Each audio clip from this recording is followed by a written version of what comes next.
দাদা বাবুরা এখন আপনারা কোথায়? আপনারা যে ফানিগুলো ছেড়ে দিলেন, আপনাদের তখন মনে হয় নাই এখানে যে সংখ্যালঘু মানুষও বসবাস করে?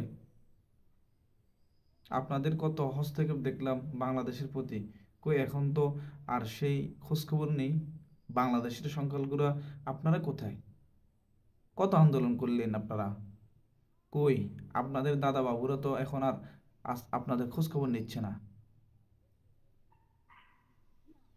এই বন্যায় এই বন্যায় তো লক্ষ লক্ষ মানুষের ঘরবাড়ি ডুবে গেছে। সেখানে তো সংখ্যালঘুরও আছে। কই তাদের এই বিপদে তো কেউ আসলো না। দলমত নির্বিশেষে মুসলমানরা আসলো, মুসলমানরাই এগিয়ে এসেছে। কই দেখি এখন বলেন, দাদাবাবুকে বলেন আপনাদেরকে বাঁচাতে। কি দাদাবাবু বাঁচাবে না তো? এত লাফাইলেন কা?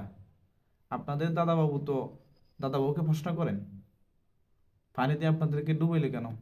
কি বলেন দেখেন। বুঝলেন না আর কি? আপনাদের কে উস্কে দিয়ে বাংলাদেশকে অস্থিতিশীল করতে চাইছিল তারা। আপনারা তো বুঝলেন না। না বুঝলে এখন বুঝে নেন ভালো করে। ভারত বাংলাদেশের কখনো ভালো চায় না। তারা বাংলাদেশ থেকে সব রকমের সুবিধা ভোগ করে, আর বাংলাদেশকে প্রতি বছর পানি দিয়ে ডুবিয়ে মারে। ভারতকে আমরা জবাব দিতে হলে বাদের বদলে বাচ্চায়। এখন এই দাবি বাংলাদেশের কোটি মানুষের দাবি। বাংলাদেশের মানুষ রাজি আছে সব রকমের সহায়তা করতে সরকারকে। বর্তমান অন্তর্বর্তী সরকারের কাছে এই দাবি।